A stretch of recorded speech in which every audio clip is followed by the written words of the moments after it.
तो इस तरीके से गौतम बुद्ध ने उस व्यक्ति को प्रॉब्लम से बाहर निकाल दिया। व्हाट्सअप एवरीवन, फैक्ट हेलो में आप सभी का बहुत बहुत स्वागत है। बहुत बहुत स्वागत है दोस्तों। कैसे हैं आप सभी लोग? आई होप आप सभी लोग घर में होंगे, स्टे होम, स्टे सेफ कर रहे होंगे। तो आज मैं एक स्टोरी लेकर आया हूँ भगवान गौतम बुद्ध के ऊपर, और इस स्टोरी को जानने के लिए आपको ये वीडियो पूरा देखना पड़ेगा। और अगर आपने मेरे चैनल को सब्सक्राइब नहीं किया तो सब्सक्राइब कर दीजिए ताकि आपको आने वाली नोटिफिकेशन टाइम पे मिल सके। Let's begin the story.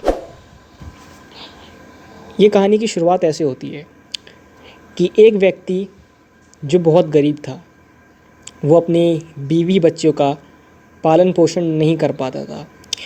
वो व्यक्ति अपनी गरीबी से बहुत ज़्यादा परेशान था, इतना परेशान कि वो अपनी बीवी बच्चों का पेट तक नहीं पाल सकता था। इसी गरीबी ने उसे इतना मजबूर कर दिया आगे चल के कि उसे विवश कर दिया। तभी उसने फैसला किया कि वो अपनी बीवी बच्चों को सबको छोड़ के हमेशा के लिए चला जाएगा। एक रात वो बिना बताए सब कुछ छोड़ छाड़ के, यानी अपने दोनों बच्चों को और अपनी बीवी को छोड़ के वो वहाँ से चला जाता है। उसे ये नहीं पता होता कि वो कहाँ जाएगा, किस दिशा में जाएगा और क्या करेगा, लेकिन वो चलता जाता है बिना मंजिल के। जाते जाते उन्हें रास्ते में गौतम बुद्ध दिखते हैं। गौतम बुद्ध के कुछ शिष्य दिखते हैं। वो उनको देखता है और धीरे धीरे करके गौतम बुद्ध के पास जाता है और उनसे ये प्रार्थना करता है कि वो उन्हें अपना शिष्य बना ले। वो उनकी शरण में आना चाहते थे, तो वो गौतम बुद्ध की शरण में चले जाता है। गौतम बुद्ध उसका ये प्रार्थना को एकदम आसानी से हाँ कर देते हैं। वो गौतम बुद्ध उसके ऊपर कृपा करके उसको अपनी शरण में ले लेते हैं। उसके बाद गौतम बुद्ध का काफ़िला जब आगे बढ़ा तो वो व्यक्ति भी उनके साथ आगे बढ़ा। गर्मी का महीना था और गौतम बुद्ध का काफ़िला चलता चला जा रहा था। जब वे सभी लोग जंगल में पहुँचे तभी वो सारे के सारे लोग एक विश्राम करने के लिए एक जगह पर बैठ गए। बहुत तेज़ गर्मी थी उस टाइम, तो इस वजह से गौतम बुद्ध को प्यास लग जाती है। तब गौतम बुद्ध कहते हैं कि यहाँ पास में एक सरोवर है, तुम वहाँ से जाके पानी लेकर आओ। ये बात गौतम बुद्ध अपने नए शिष्य से कहते हैं। गौतम बुद्ध का आदेश को सुनकर वो सरोवर से पानी लेने चल पड़ा। जब वो व्यक्ति सरोवर के पास पहुंचा तब उसने देखा कि और अन्य से जानवर जो हैं वो उस सरोवर में नहा रहे हैं, कोई पानी पी रहा है, कोई उधम मचा रहा है। जब वो व्यक्ति सरोवर के पास पहुंचा तो सारे के सारे जो जानवर थे वो डर के भाग गए वहाँ से। तो उस व्यक्ति ने देखा कि जो जानवर थे उस सरोवर में नहा रहे थे, उसकी वजह से वो पानी काफ़ी गंदा हो चुका था। उस सरोवर में कीचड़, पत्ते, गंदगी, ये सारी चीज़ें वहाँ पे दिख रही थी उस व्यक्ति को। इतना गंदा पानी को उस व्यक्ति ने देखा तो उसने सोचा अगर ये गंदा पानी मैं गौतम बुद्ध को पिलाऊंगा तो गौतम बुद्ध तो बहुत ज़्यादा बीमार पड़ जाएंगे। तो वो क्या करता है, वो वहाँ से बिना पानी लिए ही वो वापस गौतम बुद्ध के पास चला जाता है। तब वो व्यक्ति आकर भगवान गौतम बुद्ध से बोलता है कि उस सरोवर में तो बहुत गंदा पानी है, इतना गंदा पानी अगर आप पिएंगे तो आप बहुत ज़्यादा बीमार पड़ जाएंगे।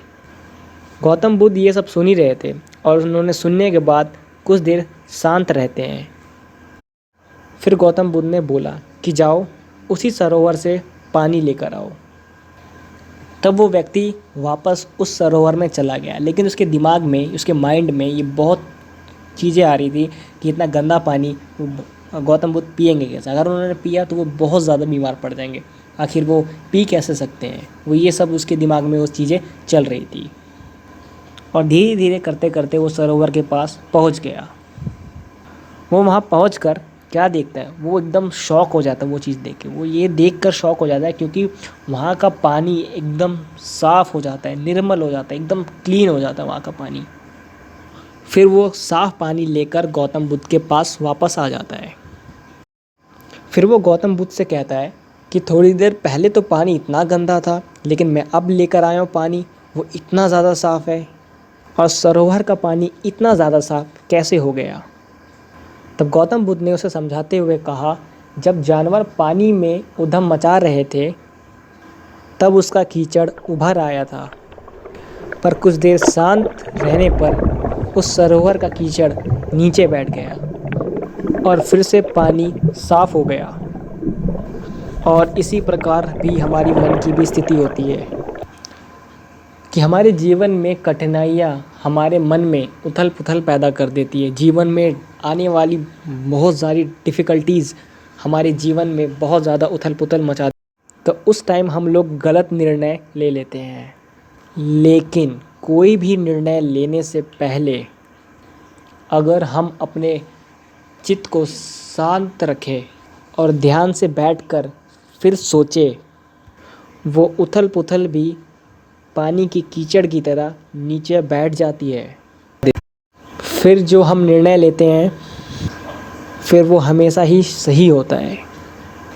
इसीलिए बुरे समय में इंसान को कभी भी धीरज नहीं खोना चाहिए, कभी भी उसके अपने मन में ऐसी बातें नहीं आने देनी चाहिए जो कि उसके लिए बहुत ज़्यादा बुरी हो।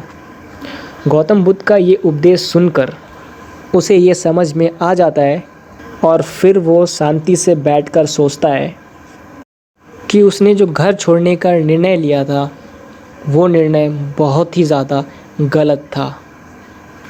फिर वो गौतम बुद्ध से आज्ञा लेकर अपने घर वापस चला जाता है, जहाँ उसकी 2 बीवी 1 बच्चे होते हैं।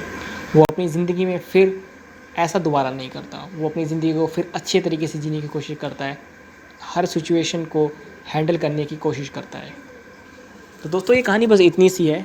अगर आपको ये कहानी अच्छी लगी तो सब्सक्राइब माय चैनल। आपको इस कहानी से क्या सीख मिलती? इस कहानी से आपको ये सीख मिलती है कि आपको लाइफ में कभी भी प्रॉब्लम से भागना नहीं चाहिए। प्रॉब्लम से आप भागेंगे तो प्रॉब्लम कभी सॉल्व नहीं होगी। ये है इस कहानी की सीख। तो thank you so much for watching and subscribe my channel. Bye bye.